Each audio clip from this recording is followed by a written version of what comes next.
it was very clear early. The job that Hubert got was not the job that Hubert was preparing for, and it was not the job that Hubert wanted. Hubert, I firmly believe that he took this job as a man of Christ to guide and mold young men, and as a man who loves that institution, to put together a team of guys who also love that institution and go out to represent that institution. And buddy, that is not college basketball anymore.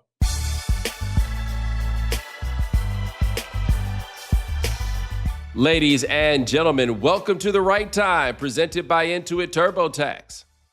My name is Bomani Jones. Thanks for listening wherever you get your podcast. Thanks for watching us on YouTube.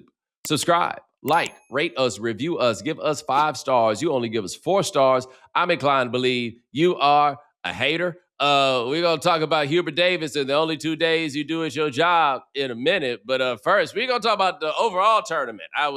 I tried to be honest with y'all on the front end. I don't feel like sometimes y'all appreciate my honesty in the ways that y'all should, but I ain't really engaged in no college basketball this year. I just hadn't gotten around to it, but it made the tournament feel very, very refreshing. Like back in the day, I would be watching the tournament looking for confirmation as to whether or not I was right or whether or not I was wrong. I did not approach the tournament at all with that because I don't even really have the right to have any opinion other than I hope the Duke loses, right? But at the same time, some things don't never change, right? I watched St. John's and Kansas play on Sunday evening, and the last 25 years, that right there has been the kind of game that Bill Self loses. Like the one thing that was always great about like really following college basketball closely, like I hate it, I'm at the point now where all the cats I knew just about don't coach no more, except Rick Barnes is still in the league, if you guys didn't know.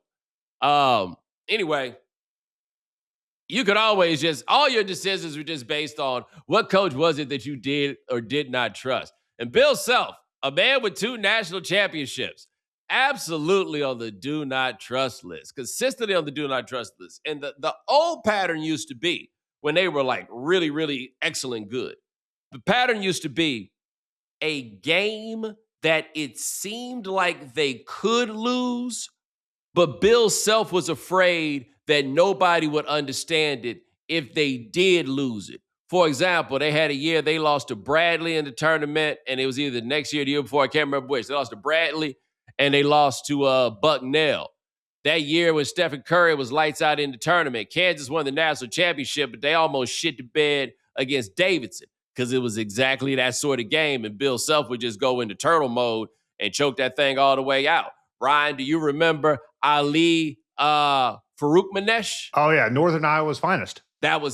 It was exactly, you see the type of game I'm talking about a here, game right? I still remember almost, 15, 20 years later. Yes. Now, Kansas, not as good as they used to be, right? Which means a game like what against St. John's, where you're the higher seed, which y'all are really the same. Oh, that feels like a game that Bill Self will lose. Yes. And I feel like at the end of that game, they lost on coaching. And what I mean is this, Ryan, you and I were texting back and forth as this was going. And I peeped this early in the second half where it was like 8 minutes in and Kansas had not committed a foul. That is admirable that you guys are so dedicated to fair play. On the other hand, a point was going to come where you're like, kind of sort of might need to foul so that you could get the ball back. Yeah, it's a fundamental misunderstanding of how college basketball works. Right. And so they get to the end of the game, and lucky for them, Peterson got fouled going to the basket on that last possession, and he made the 2 free throws, and there were like 12 seconds left. But they had to go down there, and they had to foul, what was it, 4 times in a row? Yeah. Or they didn't have to. But the plan was, and it was understandable, just to kind of delay things for St. John's to go down there and do all that fouling. But I don't know about you, but it felt to me, after they had been so keyed up about fouling, the one message that was then sent to all the players is, okay, we can't foul no more. Right. We don't have any left. And it felt like the defender's number one goal on that play was not to play defense on the layup, but simply not to foul. Right. Like I could be totally wrong about this, right? Like maybe I'm being unfair and it's a confirmation bias based on 30 years of watching Bill Self basketball and how that's made me feel, right? But I felt like that was the wrong play. Like if you were going to do it like that, Save that last foul until a little bit later. Like I know, but I get what your fear is. Your fear is that St. John's is going to throw up some crazy shot, right? It's the same reason that I do not approve of fouling when you're up 3 at the end. Because like in college basketball and in the NBA or both. Yeah, anywhere. Anything can happen. Just go out there and guard. Yeah. But if they were going to do it the way that they did it, I feel like they should have just gone ahead and guarded. Right. Or give St. John's the ball, let them bring it up the floor, then foul a little bit later and just put them in a position where they get one play, right? You're going to get the ball in one, some side out of bounds because they didn't have any timeouts. Nobody had any timeouts, right? Maybe that's the play for you to make. That's the way that I would have approached it. But anyway, Bill Self, right where I left you. Right. You know what I'm saying? Like it's like when you go back for high school reunion. You know what I mean? And like, wow, you still work there.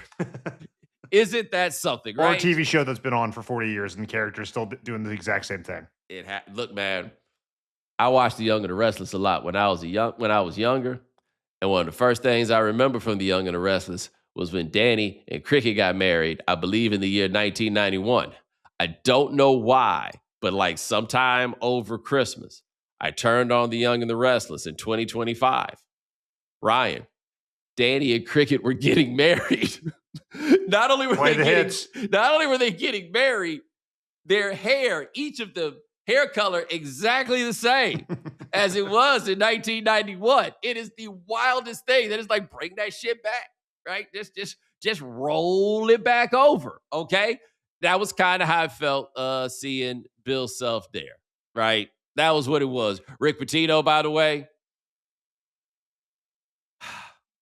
I say he's as good at coaching college basketball as anybody has ever been at coaching college basketball.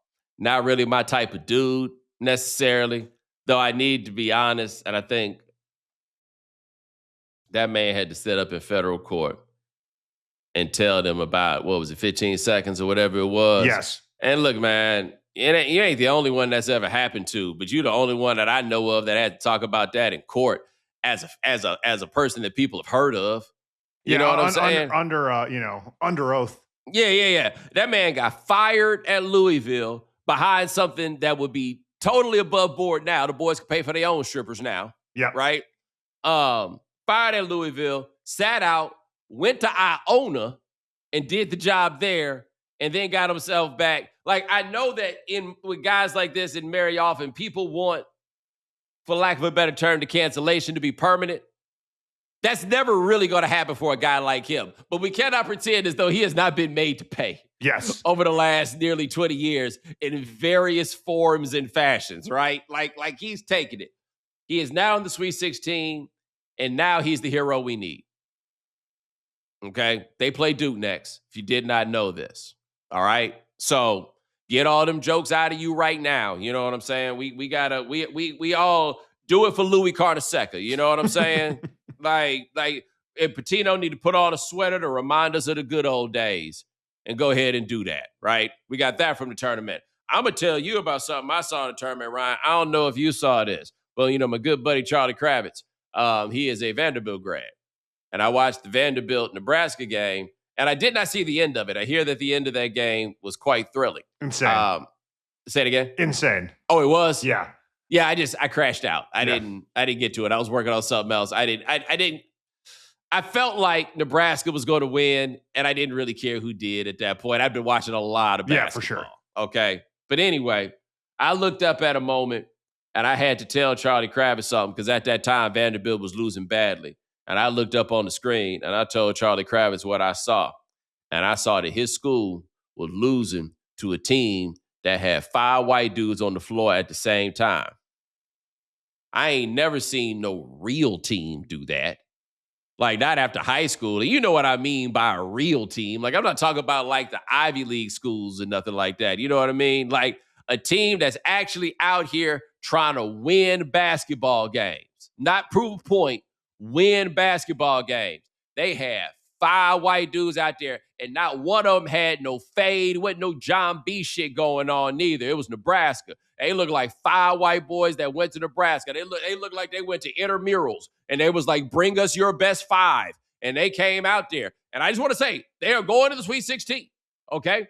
Fred Hoiberg, and I know people who see that and be like, oh, of course, no. I saw Fred Hoiberg's teams at Iowa State. They ain't look like this, right? Apparently, Jimmy Butler broke him like Patrick Ewing broke Don Nelson. When Don Nelson got back to the Mavericks and started coaching them, it was like, I will never coach a black man taller than me ever again. He had enough of that shit for what happened when they ran him off that job in New York. Anyway, I ain't never seen that. And I bring that up simply to say, I've been looking around. I saw Purdue, and I guess this ain't that much different for Purdue, but I've seen a few different teams. And I think we're not talking about it just because people are greedy and they expect there to be stars. But Ryan, I feel like the depth of the Caucasus River is deeper than it has been in college basketball in quite a while. Yeah, I mean, there's a lot of them out there. I mean, going back to St. John's, the guy who made the layup. Man, Purdue had one, and I'm going to be honest, I don't really know nothing about the dude, okay? I think his name was Fletcher. And he was good enough that he got to do the post-game interview, right? And I looked at his face while he did the post-game interview, and I knew it immediately. I was like, and I heard the way the announcers were big up at him, and I was like, I guarantee you, asshole. I guarantee you that boy is an asshole. And he walked off with that straight face. He ain't smiling that interview, and they just beat Miami. And so he got done with that interview. He looked at the crowd with a snarl on his face and took the U and turned it upside down. They ain't even y'all's rivals, right? I was like, ooh, asshole white boys are coming back to basketball, huh? Duke ain't have no time for y'all. Y'all started to get banned for business because there was a few too many of them all at one time. Are we sprinkling them about America? Because I got to say, basketball with a little race play is just a little bit more fun. Everybody knows it. Nobody wants to say it. But it feels as though the Caucasians are coming back around. They making things happen out there. Let me tell you who is not buying into the Caucasian Revolution, by the way, Rick Pitino. No. He is not buying into it. And also, let me tell you who else is not buying into it. John Calipari. No. John Calipari got away from Kentucky. It was like never again. He may have had one in Arkansas last year I didn't know about. Let me be careful. But let me tell you what has been striking, because he's going into the Sweet 16. And by the way, Kentucky is not. They needed a breakup. We will get to that Kentucky point in just a second. But that is a John Calipari team. Yeah, you can tell that by the point guard who can get to the rim anytime they need a basket. Yes. He's had for almost 30 years now. Somebody described it to me like this, and I think that this is the most appropriate. He was like, he's got a great point guard and a team full of motherfuckers. Yep. And that is what John Calipari is here to show up with. A guy that can go get buckets and a bunch of tough kids who go hard. And it's kind of hard to coach to that model at Kentucky because the ambitions are just a little bit higher, right? Like the people who act like Cal couldn't coach, all Cal could do was recruit. Man, Cal was out here whooping ass with Lou Rowe as the best player on the team, like in those UMass squads. Go look at those teams at Memphis. There weren't that like he was an excellent coach at his best, and time was up for him in Kentucky. The idea that he came to Kentucky and said, Arkansas wants to give me a job, and they were like, so why don't you take it? Right? He's in the Sweet 16. Kentucky got the doors blown off by Iowa State. Cal out there again wearing a suit jacket that screams out, I am the head coach of the Arkansas Razorbacks. But it's fun to see him back. Yeah. It's fun to be there. Especially, this time of year, you want to see Cal. Yep, but you know what that means? It won't be long before this team is eliminated from the tournament in a game in which they shot something in the neighborhood of 12 for 27 from the free throw line. Yep. That is always what's on the board when Coach Cal is in the house. Michigan looks incredible. Yep. As we record, Arizona is playing Utah State. I am operating under the assumption that that's not going to be particularly compelling. Yeah, that's why we're recording. Yeah. That is exactly the point. We're also not bothering to see if Alabama's going to be able to win, without their second leading scorer, who got caught with a couple of pounds of that work. Turns out Nate Oates, not a big disciplinarian. Hey, look, man, I can't even blame that on Nate Oates. Like, well, he's like, how was I supposed to know? Right? Like, what is this? For those of you who don't know, long story, but Aiden Holloway, the second lead scorer, got caught with 2.1 pounds of weed in his house. The task force rolled up on his house, and they came in there, and apparently they found the weed and the stuff that was used to sell the weed. And I had quite a few friends, and a lot of people tried to make the argument, and I get it. Like, people shouldn't be getting locked up for weed no more. And if it was an eighth, I'd be there with you. If it was an ounce, I'd be there with you. 2 pounds, I feel like it's a different discussion. Not even that you're necessarily wrong here. Yeah, but like, 2 pounds is a lot. Maybe they shouldn't. I'm not like, I hear you. Yeah.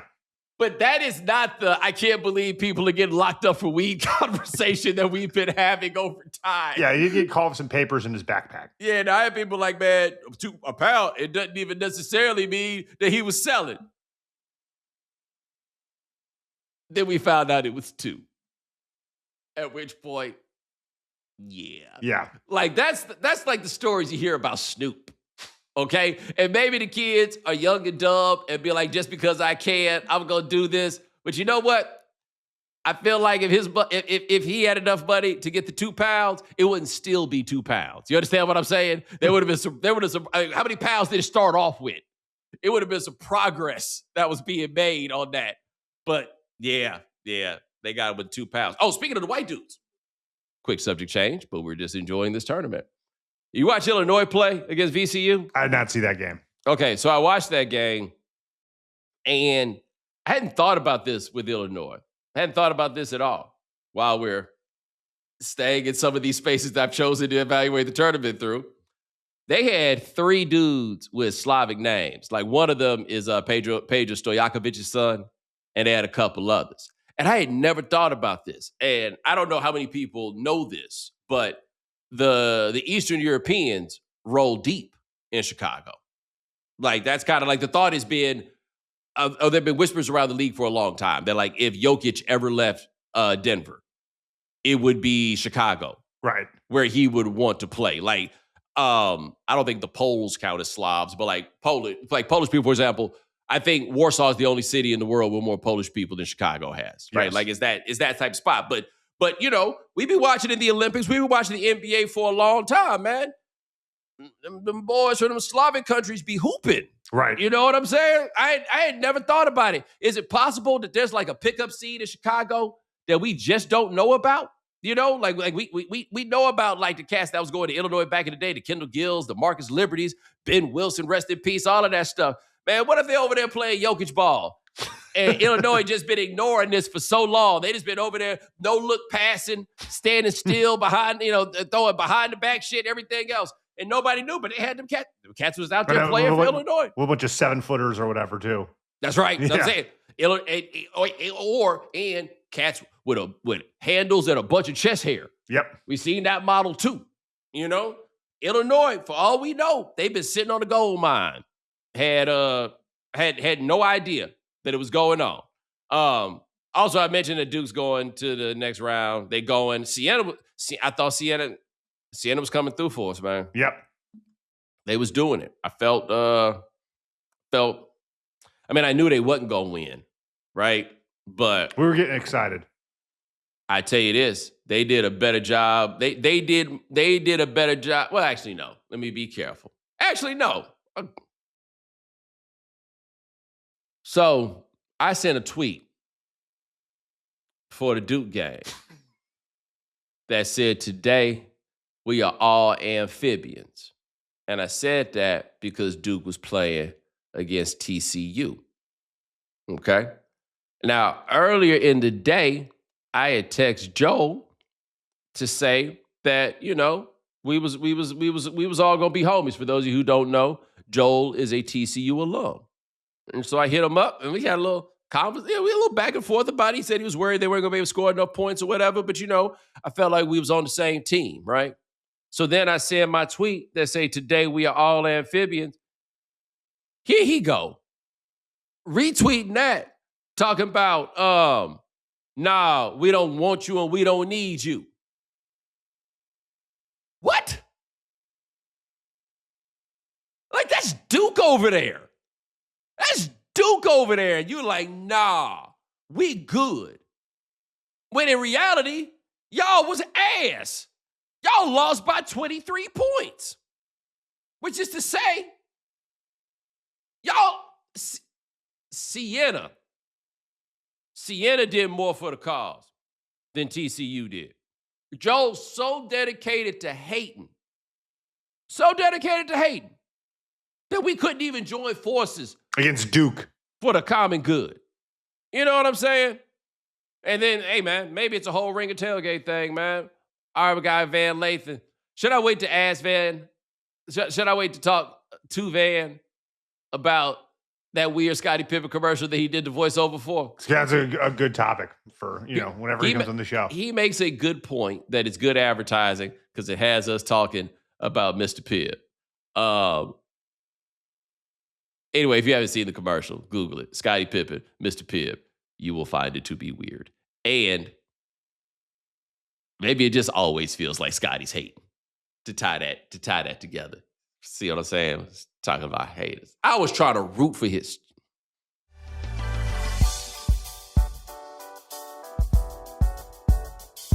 Hey, man. North Carolina blew a 19-point lead on Thursday night to VCU.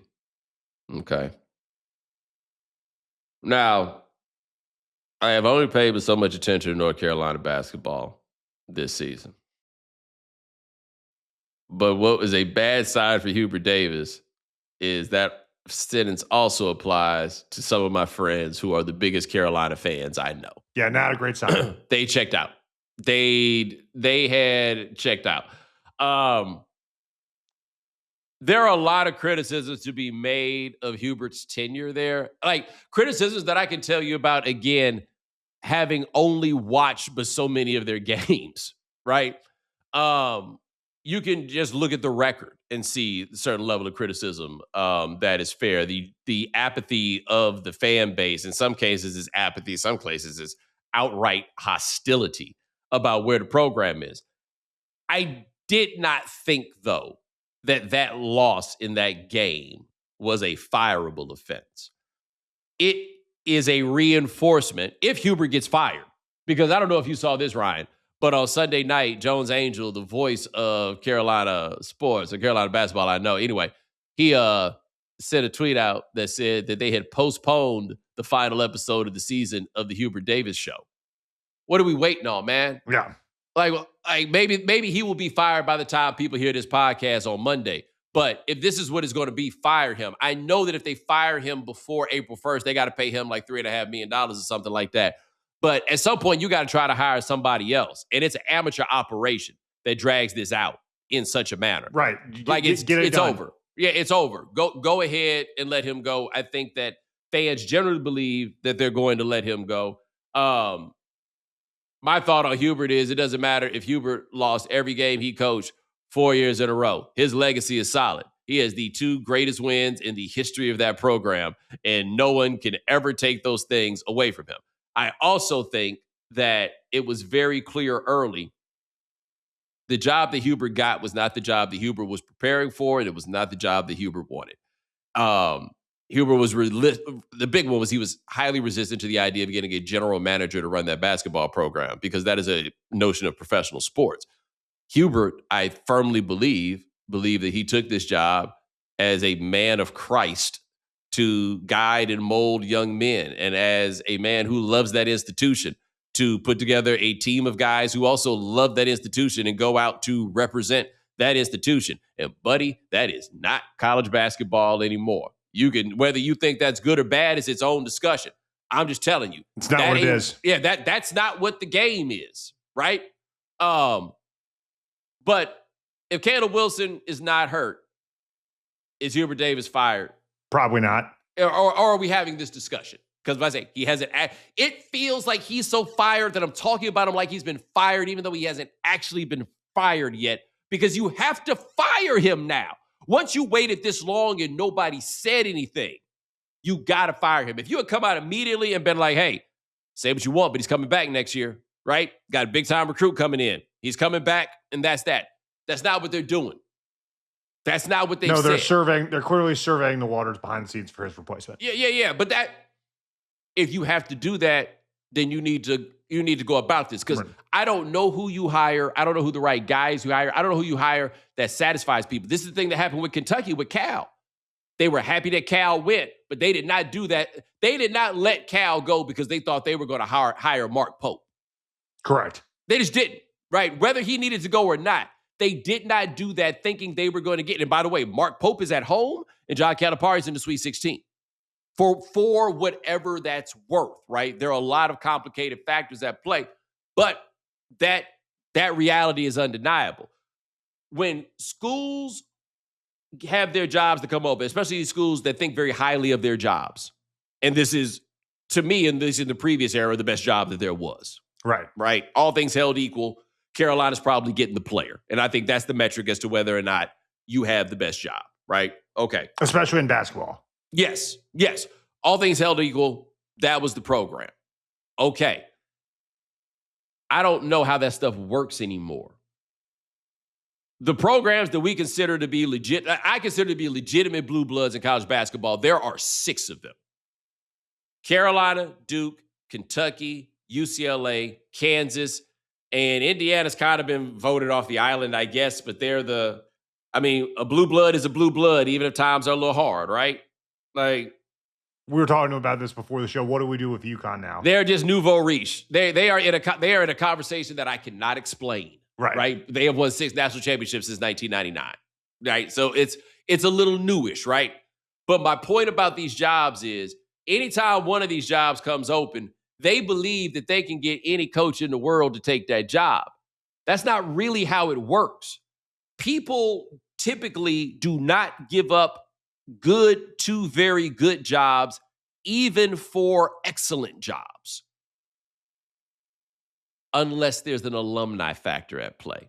That's how Roy Williams leaves Kansas and goes to North Carolina, but he didn't do it the first time they offered it to him, right? This happens like when Texas head coaching job comes open in football and stuff like that, right? And which coach is it that you're going to get?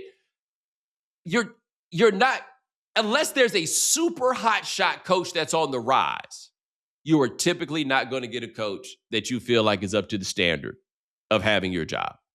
Because that's just how it works. If there's not appear to be a name that's out there. So like Dusty May is not leaving Michigan to go take the North Carolina job. The Michigan job that he's built up is too good to go to this job that, by the way, people have questions about whether there's the proper institutional commitment to winning, right? Whether or not the problem actually is Hubert. He is a problem. The problem? I think Hubert leaves and you find out that you have a whole lot of other things that you need to get straight, and there's a level of alignment amongst the money that you're going to need to get figured out. We saw what happened with their football search. There was no alignment in play there. They can't even align to fire this dude now. Like, would you go take this job? Watch it as forget about whether it's respectful or not to Hubert. They clearly want to fire him and can't figure out how to do it. That is not a great commercial for the job that you're going to go out there with. But again, now it's too late.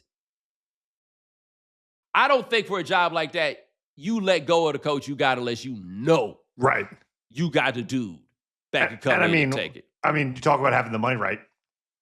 Dusty May's got one of the richest men in the world as his booster. Yes. Like, he's going to leave and go to Carolina for what? Right. It's not what it used to be. But there's a lesson to be learned from the Hubert Davis story. And I mentioned it a little earlier. There's an old saying they got. You only really do 2 days on your job. The disastrous press conference on your way in and the disastrous press conference on your way out. Because it ended for Hubert with that press conference that he had after that game. But for a lot of people, it ended at that press conference that he had when he first got the job. Ryan, we were not working together at the time. I don't know if you were around people who cared that much about this part of the press conference, but Hubert was the first black head coach at the University of North Carolina. Black head coach of Dean Smith's program. It's a very, very, very big deal. He was asked a question about the significance of this moment, and he just completely fumbled it. He couldn't have fumbled it any worse. And he said something about, I think he said he was proud to be black. But then he said, and I'm also proud that my wife is white. And I feel like I know what he was going for, but he has not lived that down with a significant portion of the populace. And I'm just talking about the black people, okay? Ryan, you know this better than me, and I think it's okay to co-sign me on this, all right? Black people don't really like hearing you talk about your white woman, but we ain't never really like killed nobody over it. You know what I'm saying? Like white guys.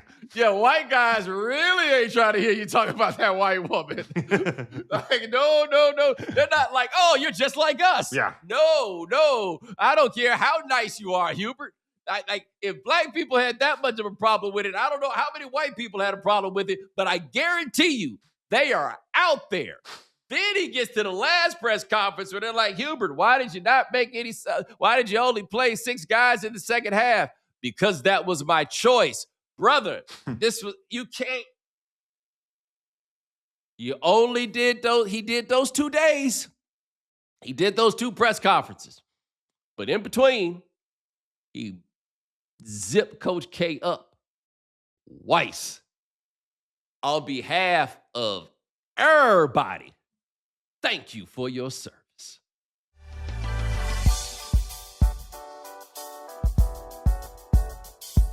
Ever wanted to go to the NBA Finals? Well, now's your chance, courtesy of FanDuel. All you have to do is use your profit boost on an NBA future, and you'll be entered for a shot to win an NBA Finals trip for 2. NBA futures let you lock in your pick for who you think will go all the way, whether it's a team to win the championship or a conference title. Visit FanDuel.com/Bomani to get started. Play your game with FanDuel, official sports betting partner of the NBA. 21 plus and present in select states for Kansas in affiliation with Kansas Star Casino, or 18 plus and present in D.C., Kansas, Wyoming. Opt-in requirement. Awards are non-withdrawable. Restrictions apply, including bonus and token expiration, leg requirements, and max wager amount. See terms at sportsduel.fanduel.com. Gambling problem? Call 1-800-GAMBLER or visit rg-help.com. Call 1-888-789-7777 or visit ccpg.org/chat in Connecticut or visit mdgamblinghelp.org in Maryland. Hope is here. Visit gamblinghelplinema.org or call 800-327-5050 for 24/7 support in Massachusetts, or call 1-877-8-HOPE-NY or text HOPE-NY in New York. It's the biggest time of year for college basketball, the tournament. Teams face off against each other until it's down to the final 2. Along the way, there are surprises, comebacks, and upsets. It's anyone's game. Well, regardless of who makes it to the final round, one thing's for certain. It takes the most talented people to build these incredible teams. The same goes when you're hiring. If you want your business to be at the top of its game, you need the best people on your team. The place to find them? ZipRecruiter. And now you can try it for free at ZipRecruiter.com/Bomani. ZipRecruiter's smart matching technology immediately finds qualified candidates that check all your boxes. ZipRecruiter recommends screening questions you can easily add to get the highest quality applicants. Score the best for your team with ZipRecruiter. 4 out of 5 employers who post on ZipRecruiter get a quality candidate within the first day. Try it for free at ZipRecruiter.com/Bomani. That's ZipRecruiter.com/Bomani. Meet your match on ZipRecruiter. The April 15th tax deadline will be here before you know it. And let's be honest, no one likes doing their own taxes. It's frustrating, time-consuming, and after doing all that work, you still aren't sure you did them correctly. But with Intuit TurboTax Full Service, you're matched with a dedicated expert who understands your specific tax situation and can do your taxes for you, start to finish. You can directly import your tax forms right into the app and hand everything off to your expert. While they work on your taxes, you get real-time updates on their progress, quick text messages and progress updates right there in the app, and they work to get you the most money back, all while giving you time back to do all the things you would rather be doing, like watching your favorite show, reading a new book, or checking out the latest episode of The Right Time. Visit TurboTax.com to get matched with a dedicated expert today. We know you can't be on top of all the news and information of the day. No need for the social media feeds. We got you. Now, if you haven't heard. All right, Bo, if you haven't heard, a couple other stories from the weekend. NFL stars tried to play flag football, and they got smoked by the USA team. Some of the people who were out there, Tom Brady, Jaden Daniels, Joe Burrow, Jalen Hurts, and they lost multiple times to Team USA. Bo, what was your reaction to the story? Okay, so this game, correct me if I'm wrong, was supposed to be in Saudi Arabia. Correct. But, the block is hot. Block is hot, hot, hot. So they had to bring it back over here. Are they still getting paid Saudi Arabia prices? No, I don't think Like, they got that. Like, was there a clause that's in there, by the way? Like, did this stop being sports washing because they brought it back over here to the United States? So the thing that's interesting about this is not a game that NFL players play. Right? Like, flag football is a much different game because you can't hit the people. Okay? I can only imagine how motivated those flag football guys were to beat the guys in the league, if for no other reason than they cared this much about flag football in the first place. Right. This is their job. They basically do that shit for free. Yeah. None of these boys would be playing that football for free. Not a single one of them would be doing that. But correct me if I'm wrong. Didn't Logan Paul tackle famous Yes. quotes, Jalen Hurts? Yeah. Hey, man. Yeah. Everything. If I was an Eagles fan, we got to get a new quarterback. Like that's the guy to hit. What happens? What happens if you just not thinking it stiff arm somebody in a flag football game? Like, I think you get away with stiff arming Logan Paul. You could. I certainly Jalen Hurts, who is well liked, but who could get away with stiff arming Logan Paul. Like, Ryan, I don't know if you remember this because you would have been a bit young for this, but the best part of the story it's about that time the Latrell Sprewell choked PJ Carlissimo in practice. Yep. But anyway, PJ, they was all down on PJ. And so it's not simply that Spree started choking about and that nobody really broke it up. It's that there was cats that was over there shooting free throws on the side goal, look over. No one broke it up. And kept shooting free throws. Forget about not breaking it up. They didn't stop what they were doing. They just kept on doing. I feel like that's what would happen if you stiff arm Logan Paul. Yeah. Nobody. Everyone turns around. Yeah, everybody's just like, I ain't see no foul. It's kind of how when Robert Parrish beat up Bill Laimbeer in the playoffs and they didn't kick him out the game. Hey, it'd be like that sometimes. Are you ready for 48 hours if Tom Brady could still play in the NFL? Oh, yeah, it's that time of year, man, right? Like, there's only been so many topics that you could put on television for the tournament that'll really catch on, but we would talk about this. That's a good D-block topic. Yeah. Right at the end of the show, going right into the wrap into the other show. I don't know, guys. Does Tom Brady still have it? Does Tom Brady still think he has it? Yes. Clearly. Yes. Absolutely. Tom Brady absolutely thought he was the best NFL quarterback that was there. Yeah, I think. You think Tom Brady? No, I don't want to say that. Yeah, you do. He just had to make sure he could get some custody, right?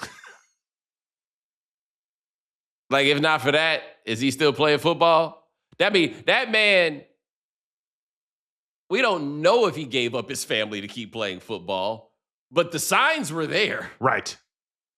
Yeah, I mean, it clearly was not going well for it. And he clearly thinks in the right situation he could win another Super Bowl at 48 years old. Mm-hmm. he might have to give a little bit of money back to, help them balance the cap or whatever. But yeah. Like, don't let the Raiders get good. You're going to be showing up like Jordan used to show up to play pickup.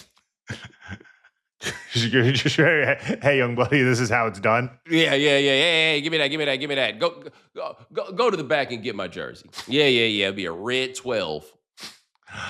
All right. Speaking of the NFL draft is in Pittsburgh this year, and the Pittsburgh public schools will have to operate remotely from April 22nd to April 24th. The city is hosting the NFL draft with road closures, heightened security, parking restrictions, and heavy traffic expected. The city believes remote learning is the best option during that time. Look, man, I've been told that Pittsburgh is a city that has its charms. Okay? It's a city that is big enough to support 3 Major League sports franchises. Ryan, I don't remember if it was last year or the year before. I don't remember exactly what year it was.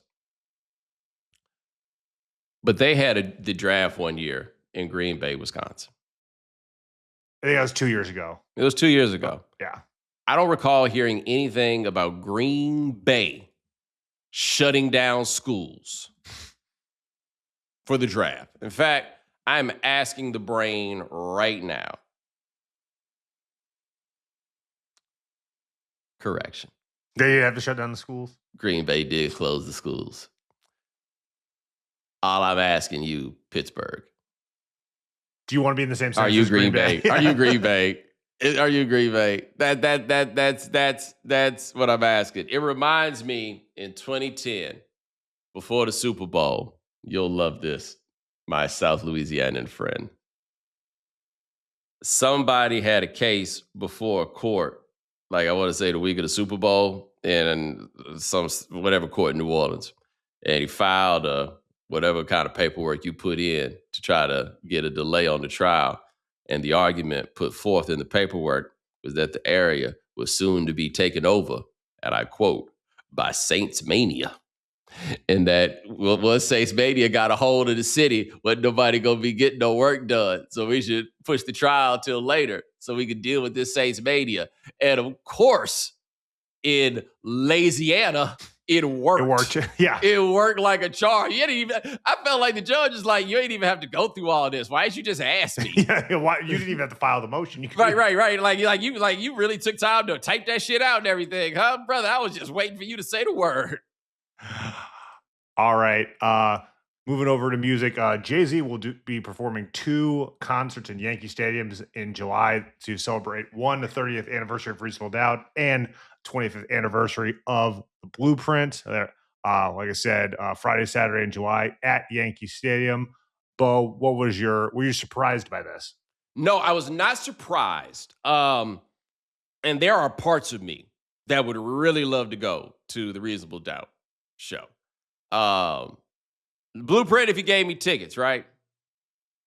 Ryan, have you looked and seen what it appears it's going to take to be able to go to these concerts? I can only imagine, because I mean, Yankee Stadium's big, but it's not like these 80,000 seat arenas. Yeah, the problem is these shows are a very rare quantity, right?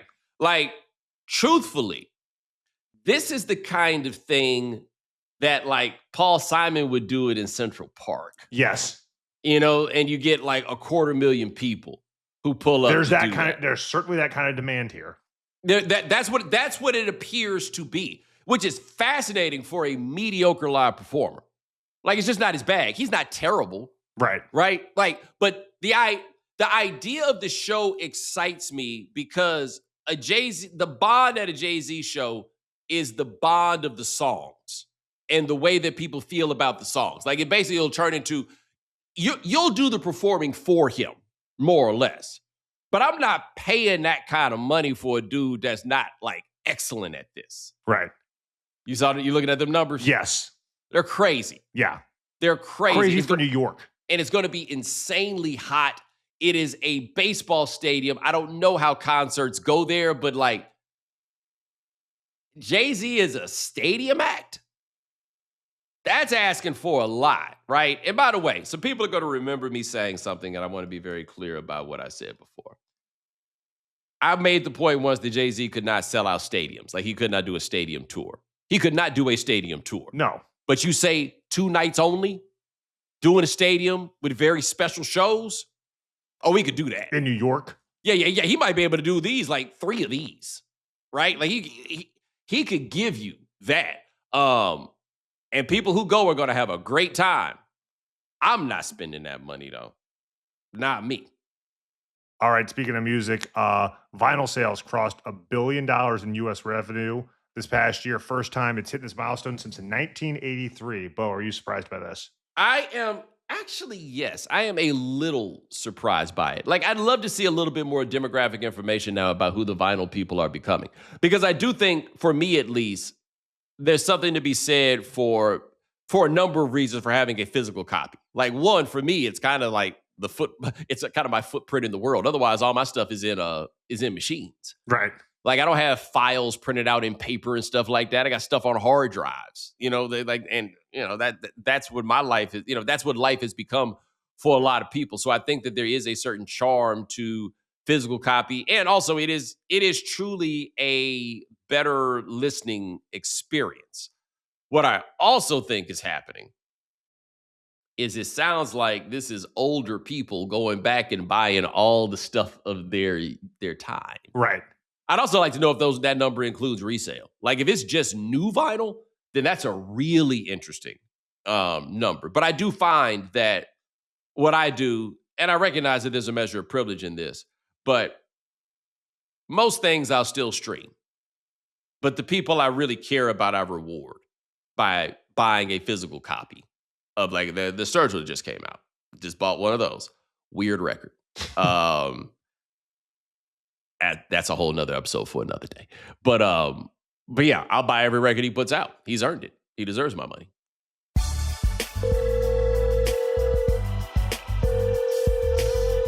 All right, Bo. Couple voicemails. Always some good ones. Here's the first. Hey, what's up, Bo? This is Jordan calling from Georgia, and I'm going to tell you about the time that my family found out my brother is a Black Duke fan. So it was back in 92 when Duke was playing Michigan at that championship, and we all watching the game, and next thing you know, my brother, who was about 10 at the time, was like, yeah, go Duke. And so he says, go Duke. And my uncle, my dad's brother, looked at him and say, did you say go Duke? He's like, yeah, go Duke. And my dad's got this menacing look on his face. And my dad's like, son, why you like Duke? My brother's like, well, Grant Hill is cold. And then my uncle's like, yeah, Grant Hill is cold. He is cold. And then my uncle looks at my brother. He says, how you feel about Christian Laettner? And my brother's like, I don't like him. He kicked that man in the chest. He was talking about when Christian Laettner put Timberlake in the chest and they played against Kentucky.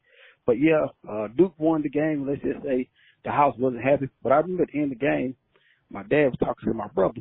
And my dad said, look here. You tell anybody else you're a Duke fan, you could be living with Rambo. Now, you want to know who Rambo is. Rambo's our Siberian Husky who's in our backyard. So it's safe to say that my brother never told people he's a Duke fan. He just said, he liked Grant Hill.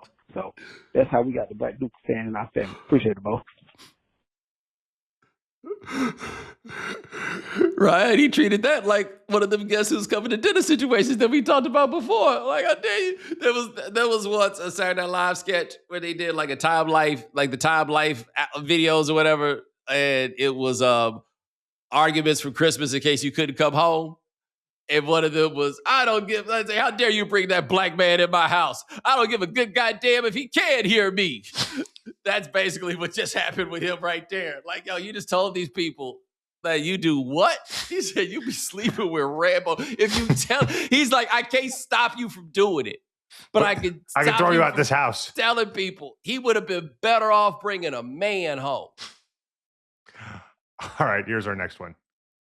Hey, Bob, it's E from the DMV. So since I heard you talk about Immaculate Grid a few months back, I've been completely hooked on it. I've got my own strategies and formulas. I try to do 2 a day. I was curious, though, with your amazing memory, what are some ways that you like to challenge yourself when filling out the grids? Thanks, man. Bye. All right, so generally speaking on Immaculate Grid, I'm really just trying to get it done depending on the sport. Like baseball, Ryan, all them new teams, like the Rays and the Diamondbacks. Yeah, those are tough. I got nothing like the newer they are. Basically, if they didn't exist in the 80s, Yeah. But it's a little tough for me, right? Or the not like the Marlins and Rockies, I can do okay with, right? But I don't know. It's the after that that's a little janky for me.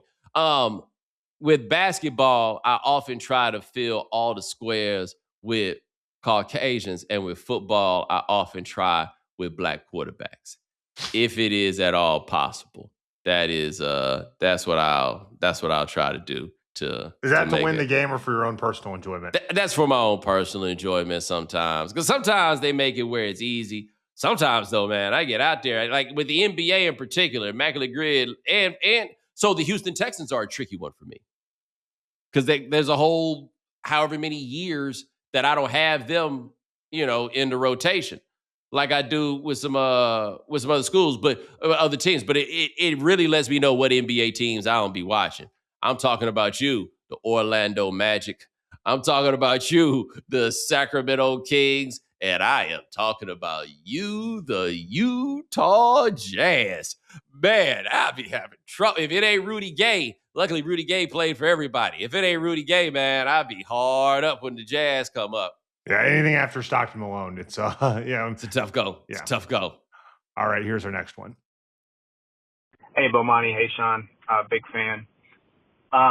Listening to you and Vinny talk last week about Big Slim coming reminded me of a clip of Jay-Z, an interview he gave one time where he said, like, he got in the studio and Memphis Bleak was there and Beanie Siegel was there and, whatever artist they had at the time. And he was like, hey, we got a small gap and we need to flood the market right now because 50 Cent is coming. And then at the end of the interview, it was like 4 months later, the tidal wave came and we couldn't get anything out. So I was wondering, like, I couldn't think of a single parallel in sports besides Victor. Like, I mean, Alabama football sort of had a similar thing, but they had already arrived before. Like, there was no build up. There was no storm to build it up. So I was wondering if you could think of another parallel to like what we're seeing with Victor right now, because he's coming and it's going to change everything. Thank you. Oh, I mean, I think the obvious answer there is LeBron James.